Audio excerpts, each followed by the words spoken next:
Welcome today to Popular Culture Under the Occupation and Liberation. We have a wonderful panel for you today, and I will introduce our panelists as they get up to speak, and then we will have hopefully a lovely question and answer session after they're through. So we will begin today with Robin Walz, who comes to us from the University of Alaska Southeast. He is the author of two books, Modernism, from the series Short Histories of Big Ideas, and the wonderful Pulp Surrealism, Insolent Popular Culture in Early 20th Century Paris. Today, Robin will be speaking about Crime au marché noir, detective fiction under the occupation. Right. Robin. Okay, thanks. All right, we're gonna see if this if this nice little. Wow. Okay. We're doing something new here, something I've never done before. Might go the other way. Might go the other way. Okay. Oh, excellent. Let's check this out. We're going to see if, oh no, I'm not going to introduce, oh no, I'm not going to do any introductions. Here we go. This is the, and then we're going to see if this goes, is that the forward? Yeah. Oh man. Oh yes. Yes, I love it when technology works. Okay, wow, look at this plexiglass stand. My goodness. Okay. Then I've got a great view. It's for a hotel. Like I look out my window and there was the gold dome of the Capitol building, and the minions of Fantomas were like peeling the gold off. It was remarkable. As part of what's come to feel like an interminable project on crime writing in 19th and early 20th century France, I discovered this curious detective story, Crime au marché noir, at the Bibliothèque des littératures policières in Paris. What brought me to Bilipo was a desire to learn more about crime and detective fiction under Vichy and the occupation. I already knew a bit from previous papers and articles I'd written on detective authors Georges Simenon and Léo Mallet about this period. Simenon had come under scrutiny during the Épuration for his literary and social collaborations during the war years, and in response, the internationally renowned author of the Chief Inspector Maigret novels emigrated to America and Canada. Mallet, by contrast, wrote hard-boiled detective fiction during the occupation, most notably his Nestor Burma private detective series, which laid the foundations for a new genre of French crime novels, the roman policier noir, or polar, of the post-war era. But the wider lay of the land, the range and breadth of detective and crime writers and publishers during the occupation was vague to me. In terms of stereotypic representations of Vichy ideology, I hit pay dirt with Crime au marché noir, a 64-page fascicule. Those are small format novellas published in 1943 as part of the Rouge Gorge series by Éditions littéraires et artistiques. The story begins in the Butte Chaumont apartment of Lily Brunet, a 25-year-old blonde, pretty enough in her own way. Her corpse reclines as if asleep across a marine blue velvet armchair. The ornate metal handle of a dagger sticks out of her chest. A dark halo of blood has pooled on and under her bathrobe. A tray with ice cubes, tongs, a bottle of port, and 3 glasses rests on a table. A cigarette in the ashtray has been reduced to a stick of cinder. The investigation of the murder is assigned to Chief Inspector Pierre of the Sûreté. He learns from the concierge, a veteran who proudly displays his colonial war ribbons on his jacket and who also tipples when he should be keeping an eye on the building, that Mademoiselle Brunet has received regular visits from a number of male admirers. One of them, Monsieur Bensoussan, an Algerian Jew and former owner of a shoe factory in the Temple district, whose business, due to the anti-Jewish laws, is now being run by a Monsieur Bourgeot. Chief Inspector Pierre's investigations soon expose a web of Jewish black marketeering. Lily Brunet has been working in a boutique on the Boulevard de Sebastopol, whose contraband goods included rubber-soled shoes from Bensoussan's factory. Paying a visit to the new owner, Bourgault, who lives in a dilapidated apartment on a salary barely sufficient to pay for his wine and aperitifs, Pierre concludes he is a front man. When it comes to Bensoussan, the chief inspector finds him a dissimulating Jew whose servile attitude cannot hide his stereotypic characteristics. He finds Bensoussan's wife even more detestable, a corpulent woman whose facial cosmetics evokes a tableau of exaggerated modernism and is excessively adorned with jewelry. But most vile, and this is a spoiler alert, so if you're ever going to read this, most vile is Jacques Lerville, whose true identity is Isaac Levy, the owner of the Sebastopol store, ringleader of the black market trade, and the murderer of Lily Brunet. Chief Inspector Pierre learns that Levy's aging mistress, the Countess Guichard, from her that Lily has been blackmailing him with the threat of denouncing him and his associates. So there you have it, Chief Inspector Pierre declares. Intelligent Jews, what a joke. They're not intelligent, they're malignant. What had at first appeared to be a simple crime of passion, Pierre concludes, turned out to be something far more villainous, black marketeering. As anti-Semitic propaganda goes, Crime au marché noir provides a kind of lowbrow corollary to the noxious stereotypes displayed in the Jew in France exhibition in Paris 2 years earlier. Crime au marché noir also has the dubious distinction of being published in the Rouge Gorge series of small format fascicules of detective and crime stories in the service of hate, as crime fiction critic Michel Chalatz has recently phrased it.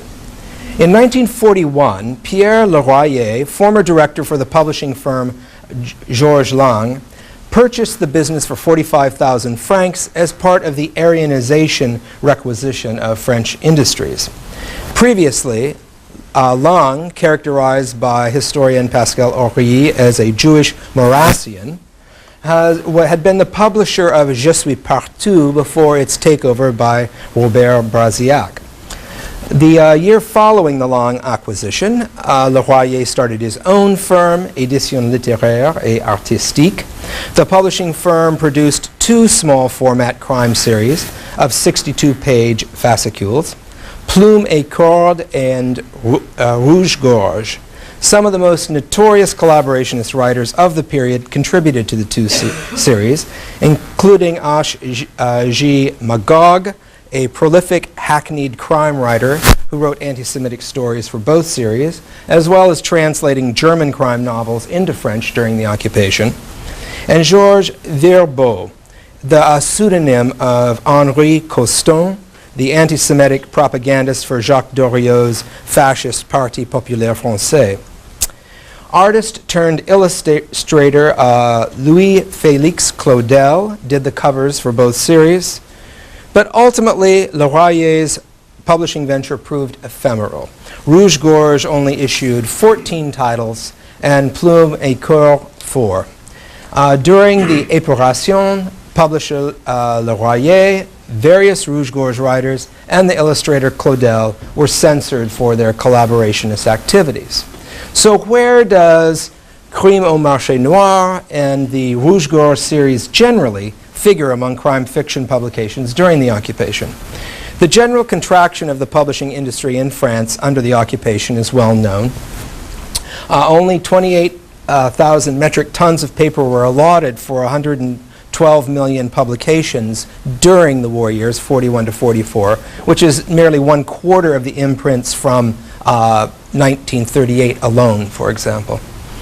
The infamous Liste Otto of prohibited titles also put a damper on the publications industry, although its anti-Jewish and anti-communist censorship was applied mostly to literary, philosophical, and scholarly works. By comparison, popular genres such as crime fiction fared relatively well. Nearly 50 French crime series comprising over 600 titles were published in France and Belgium between 1940 and 45. Among them, such blatant collaborationist, anti-Semitic, and propagandistic fare as the Rouge Gorge series was rare. A far greater damage was done to the popular literature industry through the so-called Aryanization laws, which reallocated Jewish-owned enterprise to, quote, French proprietors. Among these, the adventure, crime, and detective publisher, Ferenczi, was the hardest hit, reorganized as the Édition du Livre Moderne under the direction of Jean de la Hire. A writer for Ferenczi and Talandier before the war, Jean de la Hire was largely discredited during the Épuration for his role as director of the Livre Moderne, although in historical perspective he played the important role of preserving the Ferenczi publishing house intact, which resumed publication of popular literature after the war. Given the marginal status of the Rouge Gorge and Plume-Corde crime series, it could be tempting to conclude that their ideological impulses had little resonance among popular readers under the occupation. But stepping back into the 1930s, in fact, undercurrents of xenophobia and anti-Semitism were already common in popular crime writing in France. Perhaps the most flagrant example is provided by Gilbert Baudinière, a postcard vendor who got into the roman policier publishing business in 1923, specializing in fascicule with series titles like Loisir Police, Sur la Piste, Tache de Sang, Haute les Mains, and Stop. Convinced that astounding color covers sold series as much as interior contents, Baudinière commissioned Claudel as one of his in-house illustrators. Xenophobic themes appeared frequently in Baudinière's publications, which became openly anti-Semitic during the Vichy era.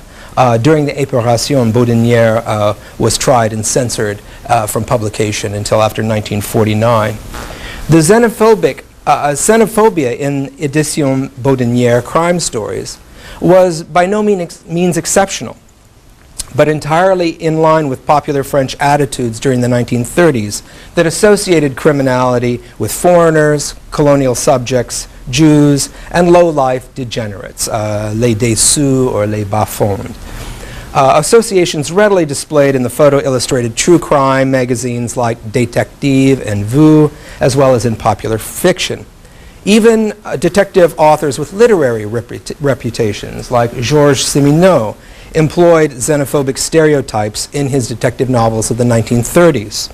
In the first 18 Maigret novels written for Fayard, for example, in the early 30s, Simenon included criminal culprits from Latvia, Russia, Germany, Holland, Norway, Scotland, America, and Italy, and later in the series from elsewhere in Europe and Algeria as well. In relation to anti-Semitism, Jews appear as criminals in 1/4 of the Maigret detective novels of the 1930s. In Le Fou de Bergerac, for example, the town's crazy man, Samuel Meyer, a Jew, is a murder suspect. Maigret ruminates about people like Samuel and how they constitute a, quote, altogether different species from ordinary humans. One finds them, Maigret insists, among barmen in Scandinavia, gangsters in America, gambling house owners in Holland, theater directors in Germany, and merchants in North Africa. From Central and Eastern Europe, he continues, thousands upon thousands of Jews are emigrating outward to America and throughout France. These Samuels, Maigret concludes, are everywhere. They seek out all corners of the world, speak 10 different languages as well as several dialects, and hide their true activities behind commercial business facades. While not explicitly written as propaganda for right-wing French nationalists, much less Vichy, the xenophobic and anti-Semitic sentiments in Simenon's early Maigret novels resonate with crime au marché noir, attitudes that had been in wide circulation in French detective and crime fiction in the early 20th century. Vichy and the occupation also provided new publishing opportunities in crime fiction. Beyond Rouge Gorge and Plume-Corde, The most openly collaborationist series of the era was Le Verrou, a series of German crime novels translated into French, published by Le Livre Moderne, the Aryanized Ferenczi firm. However, only 5 titles were ever published in that series under the occupation. In a twist of commercial fate, after the war, Le Verrou became one of the re-established Ferenczi firm's best-selling series, with over 205 titles published in the 1950s. La Chauve-Souris was a quasi-collaborationist series, not so much for its explicit content as in its promotion of, quote, good French mysteries over the, quote, inferior quality of American and British translations. The emphasis was on the presumed superiority of German and French detective fiction writers, an assertion more propagandistic in sentiment than in ideological rigor. But the bulk of romans policiers published under the occupation had little to do with Vichy propaganda or collaborationist themes. Most were run-of-the-mill detective and crime stories, some reprints by successful authors, and series from before the war, others entirely new stories by contemporary authors. Series were issued nearly twice as often in book formats than as fascicules, although in terms of sales, the percentages were reversed, with fascicules accounting for about 60% of the market. Of the romans policiers series published under the occupation, only 7 had any degree of longevity into the post-war era. The vast majority of detective series published under the occupation ended with the liberation. But there were a few notable continuities across Vichy as well, extending from the 1930s into the post-war era. Éditions Roof, a publisher of popular adventure and crime fiction since the late 19th century, continued its La Clé series during the occupation, and Ferenczi, reorganized as Le Livre Moderne, continued a handful of its crime series as well. The Nouvelle Revue Française, imprint of Gallimard, issued 7 new Maigret titles. Perhaps the most important new series of whodunit and puzzle detective novels from the pre-war era was Le Masque. It's that you've seen them. It's those covers with the ball mask and the quill through the eye on the cover. Published by the Librairie des Champs-Élysées in Paris, Le Masque had already issued 327 titles, beginning with Agatha Christie's The Death of Roger Ackroyd in 1927, before being closed down in 1942. During the war, Le Masque Belge continued to be published irregularly in Brussels and then resumed by the Paris firm again after 1945. The publisher with the greatest stability during the period was Artiom Fayard, who issued 6 detective series under the occupation, all in expensive novel-length format. Fayard continued to distribute Leslie Charteris's popular series The Saint during the first year of the occupation. It was discontinued in 41 and then resumed in 45. And reissued Simenon's Maigret novels from throughout the 1930s. Fayard also created 4 additional crime series during the occupation, among them Le Roman Policier, which included La Chanteuse de l'Oasis Bar by Jean Martin, author of Crime au marché noir. So who is this author? To this point, I've discovered little biographical information about Jean Martin, other than he may have been born in 1908. I found some records. I think there are actually 2 authors, but the records, the BNF records, are all like the same birth date. They just have chalked it up to being the same person, but I'm pretty convinced we're talking 2 different people, very, very different books, different styles. What I do know is that his first book, Je suis un légionnaire, about the 5 years he served in the French Foreign Legion, with a preface endorsement by the Legion's founder, General Paul Frédéric Rollet, was published by Fayard in 1938. Over the next 3 years, Martin wrote fictional legionnaire adventures for the Emerald series of Le Masque. His shift to writing Vichy propaganda began with Les Chacals, an espionage story set in Morocco in 1932 and 33, which pitted the French Deuxième Bureau against the British intelligence service. However, not even all of Martin's crime writing during Vichy was blatantly propagandistic. His Carré des Meurtres, for example, which was part of the EC Police collection, is a hackneyed murder mystery without any explicit ideological message. The serial murderer of the story is Charles Bouvet, a retired history professor who lapses into an amnesic state when he sees shadows. These silhouettes evoke a traumatic image from Bouvet's childhood of his mother and his tutor in amorous relations, and the mental shock sends him into a psychic automatism of murderous rage. Inspector Martel concludes that Bouvet is not so much a criminal as mentally ill, and he chalks up the case to periodic madness. In his only full-length detective novel, published under the occupation, La Chanteuse de l'Oasis Bar, Martin combines his popular Legionnaire and crime fiction talents. At the Oasis Bar in Medelt, Morocco, Detective Bayard investigates the murder of the French chanteuse Christiane, formerly known as Liliane Diaz in Algiers. The solution, I'll spare you the story. The solution, the jealous Arab barman Ahmed did it, because Christiane was going to run off with a Frenchman. In such crime stories, Martin recycles inherited and largely outmoded crime fiction tropes, but mainly to me he seems to have embodied the opportunism of the occupation, as interested, it seems to me, in personal commercial gain as in political ideology, and willing to suffuse his fiction with popular social prejudices, xenophobia, and anti-Semitism. But perhaps the most remarkable dimension to detective and crime fiction in France under the occupation was the emergence of new trends in detective literary criticism and the creation of a distinctively French hard-boiled crime genre.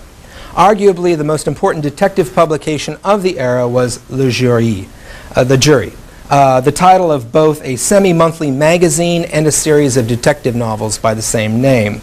The editorial director was Stanislas André Steeman, the other renowned Belgian writer of French detective novels in the 1930s and 40s, whose popularity at the time rivaled that of his compatriot Georges Simenon. Mostly remembered today for his two novels adapted to the cinema by French director Henri-Georges Clouzot, L'Assassin habite au 21, and Légitime Défense, which then became the film Quai des Orfèvres in 1947. Steeman edited 65 issues of Le Jury, a magazine, of Le Jury, and which was published in Brussels from 1940 to 44. Each issue featured a full-length detective novella, short stories, and editorial pieces.